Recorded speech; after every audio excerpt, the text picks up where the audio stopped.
18 years ago, I found myself standing on top of a very tall cliff, having what I would only come to recognize many years later as a near psychotic break. It would be fair for you to ask if I had always been that on edge, and the answer is no. But as many of you, I imagine, can relate to, how I found myself on top of that cliff on that particular day was by way of a very long road. Like so many others, my childhood was filled with a lot of love and many challenges. Life came into particularly sharp focus for me when I was 10 years old. My mom, who was the healthiest person any of us knew, went into a doctor's appointment for what everyone thought would be a diagnosis of pneumonia at the worst, and returned home having been told she had a very rare form of lung cancer. They gave her 3 months to live. She lived for 3 years, much of that time with one lung. And so she died when I was 13, and the sun rose and set with my mom, and I entered into my adolescence feeling if continuing to live wasn't going to be impossible, it was going to be highly improbable. So I navigated high school with a lot of overachieving. I spent my days getting straight A's and working 3 jobs, and I spent my nights planning on how I could end my life without causing my older brother, who'd always been my protector and my role model, too much pain. I did make it through high school, and then I landed in college, and I found myself sitting in one of those very large lecture halls, and my professor at the time, Professor Richard Applebaum, was talking to us about suffering on this one particular morning. In particular, he was talking about homelessness. And he was talking about it in a way that allowed time to stand still for me. He was building on what so many traditions have taught us since the beginning of time, really, that in life, it is said, there's equal measure of brutality and beauty, of pain and pleasure, of annihilating moments and of sublime moments. And yet there was a way he was talking about it, this whole conversation about equanimity, that was completely new to me. Because during those 3 years when my brother and I were taking care of our mom, we were surrounded by a number of very, very loving people and kind people who gave us a lot of support for appearing to be stoic, for seeming to be strong, and for holding it all together. And what Professor Applebaum was talking about on that morning is when one is engaged in suffering, there is so much more to it than holding it all together. So what I knew was I wanted more of whatever he had going on. So I went up to him after class, asked how I could help. He scribbled on a piece of paper the name and number of our local homeless shelter's director. And that's when I started volunteering at age 18, spending the nights regularly volunteering in a homeless shelter. I went on to work with all forms of trauma, and always within this kind of larger backdrop of systematic oppression and liberation theory. And what I knew was that I was so grateful that I had found something that made sense to me and that I felt passionate about. What I had no idea, and wouldn't know for years to come, was to what degree, having borne witness to the suffering of my mom and then the subsequent years of bearing witness to so much suffering with so many people, to what degree that was taking a toll on me. And this is something that wise people have passed down for a long time, and we know more and more about now because of the advances in neuroscience and the wonderful research that many of my esteemed colleagues are doing. But at the time, I had no idea about this cumulative toll.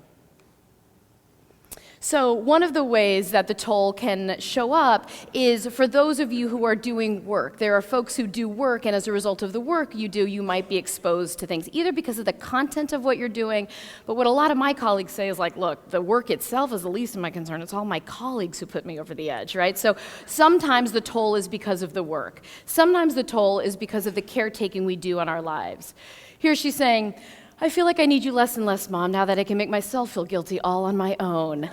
So much of the toll we feel is because many, many, many of you are caretaking in your personal lives. You're caretaking those around you. You're at home tending for folks who are returning from wars, folks who are ill, people who are in need in the community. Sometimes the toll we feel is because of the suffering of other living beings. This is Chris Jordan's wonderful work. And sometimes it's because of what's going on ecologically on the planet itself. This is the work of Vance Friedenberg. He's one of the leading scientists looking at the 6th mass extinction.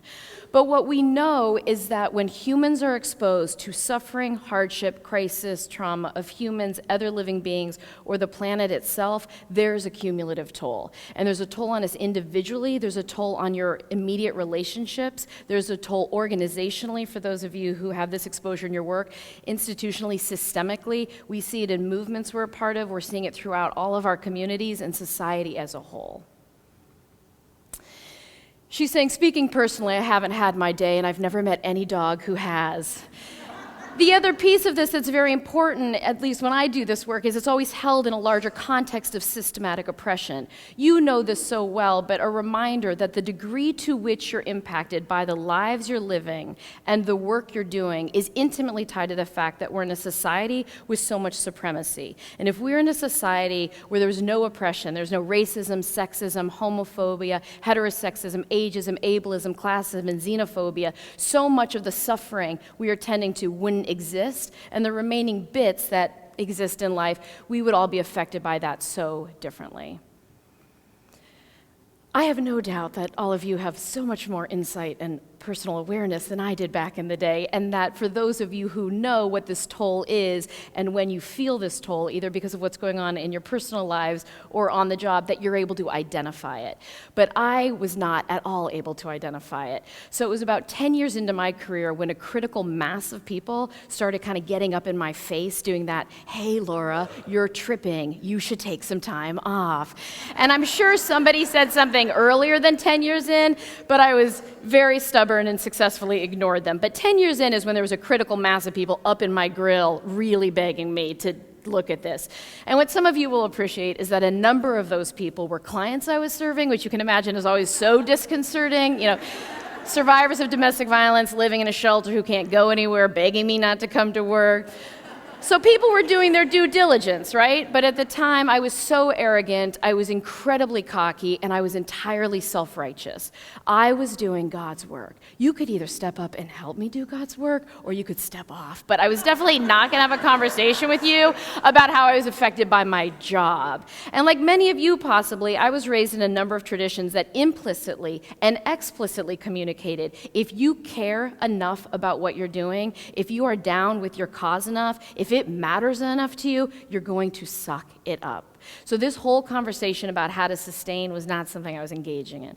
But finally, the pressure mounted. I caved. I didn't take any significant time off, but compromised. We took a short trip, went to visit our family who lived in the Caribbean. So on a particular day, we head out as a family on this hike, and we get halfway through our hike, and we summit what we wanted to summit, and there we are standing on the top of these cliffs, right? So the family's gathered around, tiny Caribbean island, standing on the top of these cliffs, looking out. The first thing I remember thinking was, this is so beautiful. The second thing I immediately thought was, I wonder how many people have killed themselves by jumping off of these cliffs, right?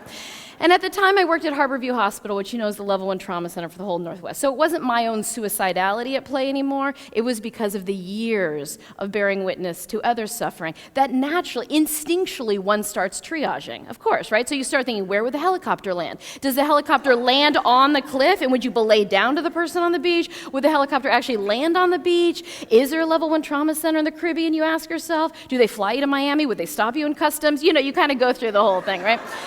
So I said this out loud because I was merely presuming I was just giving voice to inevitably what was going to come up in a family conversation, because who stands on top of a cliff and does not wonder where the nearest level 1 trauma center is?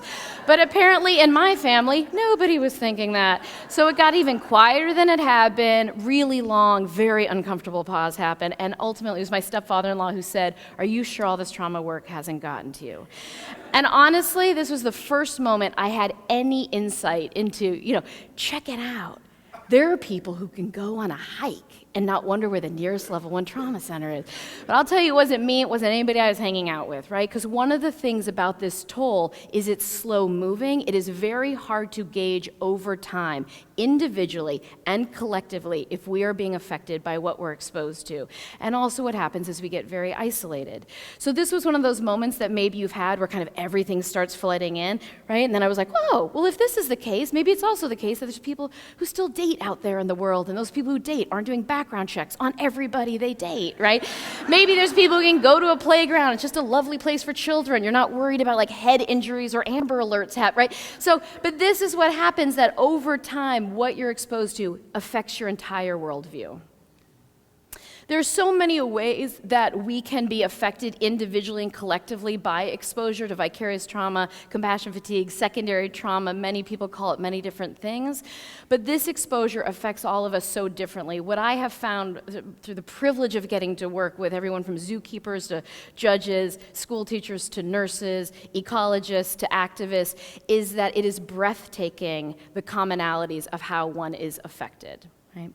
So some of the ways we find where you feel like you're not doing enough, right? So here they're saying we just haven't been flapping them hard enough. So this is where you feel like you're not doing enough. You constantly feel like you should be doing more, right? Another one could be morale. So they're saying, I see you've done time, so working in a cubicle shouldn't be a problem.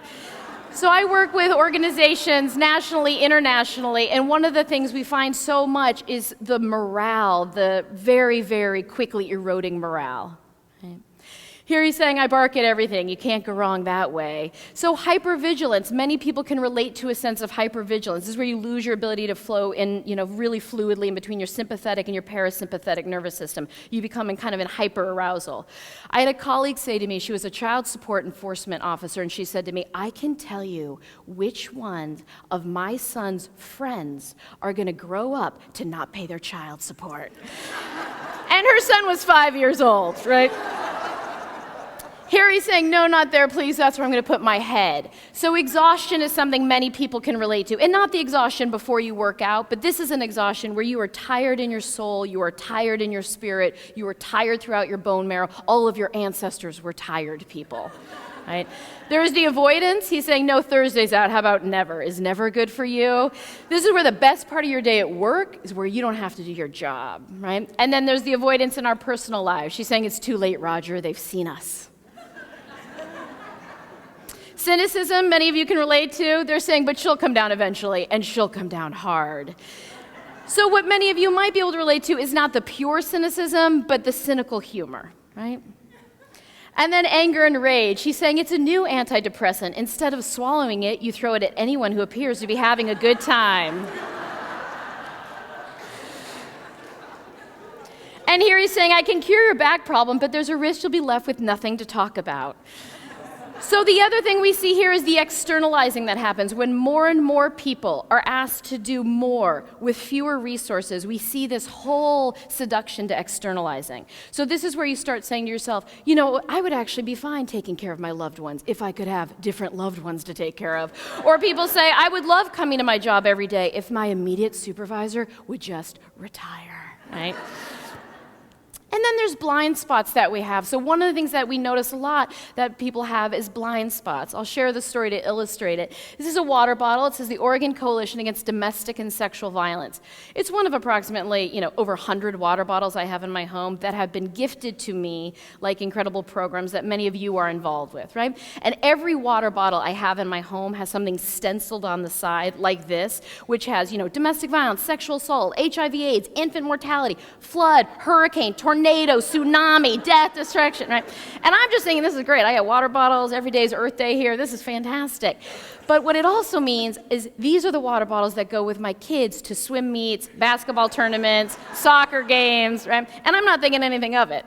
But then I was unpacking my child's lunch some time ago, and I noticed that at school she found the provisions to kind of hack over the word sexual, right? So she's not exactly old enough to know what sexual violence is. She's definitely old enough to know you're not sitting at the lunch table at school with a water bottle that says domestic and sexual violence on it, right? I don't know why, but I decided to tell this story at a very large conference of police officers, and when the break came, a police officer came up to me 2 centimeters from my face, $20 in her hand, and said, go get your kid a proper water bottle. So I feel like things have gone very wrong in life when you've got the cops giving you cash, instructing you on parenting, right? And then dogma and self-righteousness, okay? So here he's saying, your mother and I are separating because I want what's best for the country, and your mother doesn't. And then addictions, which many of us can relate to. She's saying, of course I drink during the day. I'm way too tired to drink at night. And numbing. So here he's saying, could we up the dosage? I still have feelings. One of the things I want to say to us about numbing, it is incredibly seductive with the volume and the intensity of suffering on the planet today. It is incredibly tempting and seductive to become numb. And what I want to offer to you is how critical it is that we continue to strive to cultivate our capacity to be present. One of the reasons we want so much to be present is we remind ourselves with everything that is out of our control every single day, one of the things that remains in our control at any given time is your ability to bring your exquisite quality of presence to what you are doing and to how you are being. That presence, we know, can interrupt the systematic oppression which is causing so much harm and can transform the trauma that is arising. It is very easy to get in that place of you have no idea what my life, if you lived here, if you did my job, if you saw what I saw, and that's when we call on our ancestors, and that's when we call on so many people who have come before us who remind us that when they could not change anything external, they were able to shift everything as a result of where they put their focus. And again, I don't know any of you personally, but the assumption I'm going to make is none of us would go up against any of these folks, right? You're not going to, oh, Desmond, I know things got rough for you in South Africa, what with apartheid and all, but here in Washington State, we got a few things going on, right? Here he's saying, this is the barn where we keep our feelings. If a feeling comes to you, bring it here and lock it up. The other reason I want to bring us back to presence is I want to remind you that while I know we have so many different life circumstances, I believe we have a shared ethic of doing no harm. If you are numb, you will not be able to gauge whether or not you're doing harm. And if we believe in what Chief Sealth talks about with the web of life, or what Martin Luther King talked about with the single garment of destiny, you all know so well that there are so many parts of this web that are profoundly compromised. And many of you are bringing heart and soul to tremendous sacrifice to tend to parts of this web that are compromised. If the way you're doing that out there means in any way you are neglecting your immediate part of the web, cutting off circulation to your immediate part of the web, lighting your immediate part of the web on fire, it is not ethical practice, it's not integrity-based practice, it's not sustainable. The other piece with numbing out, and what we've learned from so many people who've come before us and in so many traditions, is you don't get to selectively numb. So if you're gonna numb out your sorrow, you're also gonna numb out any possible happiness you can have. If you are gonna numb out the heartbreak, you're gonna numb out any ability to survive, noticing what is beautiful. And the other thing is your mind and body and spirit will keep trying to bring itself back to a full range of feelings of that whole equanimity and that spaciousness. Which means that's why, you can work on coalition after coalition of peace building, and then you get in the lunch line or on the freeway and you don't let anybody merge in front of you, right? And we defend that. We say how I conduct myself on that freeway or when I'm getting my food at lunch has nothing to do with the other work I'm doing. Howard Thurman reminds us, don't ask yourself what the world needs. Ask yourself what makes you come alive and then go and do that, because what the world needs is people who have come alive.